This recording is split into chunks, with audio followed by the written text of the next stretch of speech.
Assalamualaikum warahmatullahi wabarakatuh. Waalaikumsalam warahmatullahi wabarakatuh. Terima kasih kepada teman-teman yang telah hadir dalam penyuluhan ini.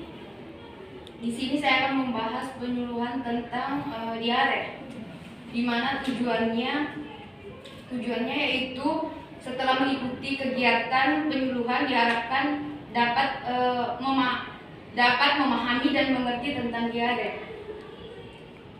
Pokok bahasannya yaitu yang pertama definisi diare, tanda dan gejala, cara pencegahan, kemudian cara perawatan dan penanganan penyakit diare selama di rumah, kemudian cara pembuatan oralit dan cara pengobatan penyakit diare serta komplikasi penyakit diare.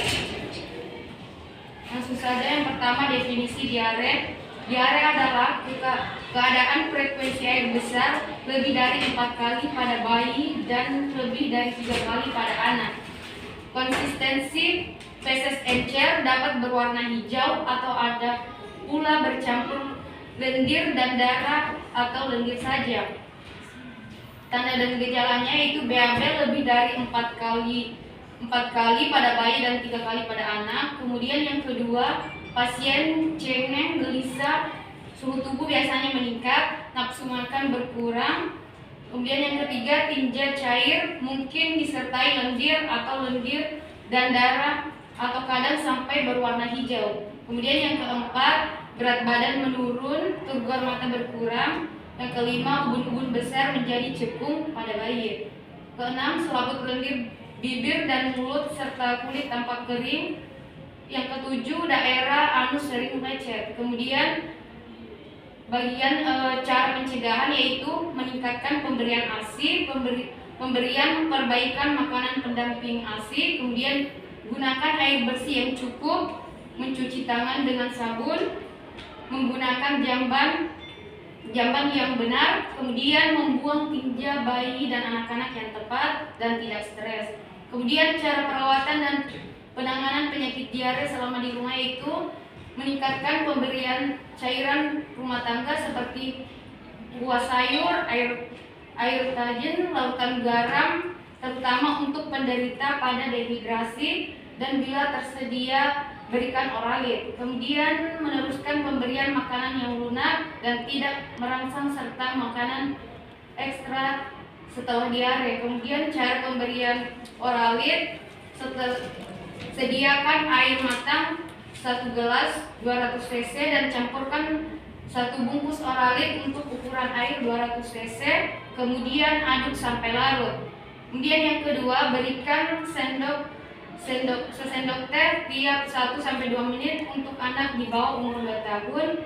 Kemudian berikan beberapa teguk dari gelas untuk anak lebih tua. Kemudian bila anak muntah, tunggulah 10 menit, kemudian berikan cairan lebih lama, misalnya sesendok 2-3 menit.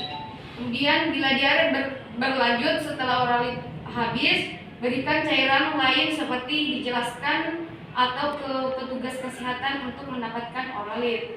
Kemudian cara pengobatan penyakit diare, pemberian cairan pengganti yaitu pemberian makanan, misalnya susu atau ASI adalah susu laktosa yang mengandung laktosa rendah dan asam lemak tidak jenuh, misalnya almiron.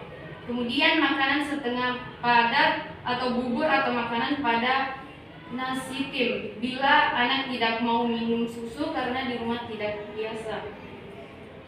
Kemudian komplikasi penyakit diare, yaitu komplikasi diare adalah hal yang tidak menyenangkan bagi penderitanya. Dehidrasi adalah komplikasi paling umum diare, sedangkan komplikasi yang paling berat adalah shock sampai dengan gagal ginjal. Sekian penyuluhan dari saya. Selanjutnya saya buka sesi tanya jawab. Baik, persilakan bertanya. Baik, di sini saya akan menanyakan mengapa penyakit diare dapat menyebabkan dehidrasi. Baik, di sini saya akan menjawab. Dehidrasi dapat terjadi pada pasien diare karena usus bekerja tidak optimal sehingga sebagian besar air dan zat-zat yang terlarut di dalamnya keluar bersama feses sampai akhirnya tubuh kekurangan cairan atau dehidrasi. Ini itu saja jawabannya. Baik, terima kasih untuk jawabannya. Mungkin ada lagi yang bertanya ke baik, saya tutup dengan ucapan Assalamualaikum warahmatullahi wabarakatuh. Waalaikumsalam warahmatullahi wabarakatuh.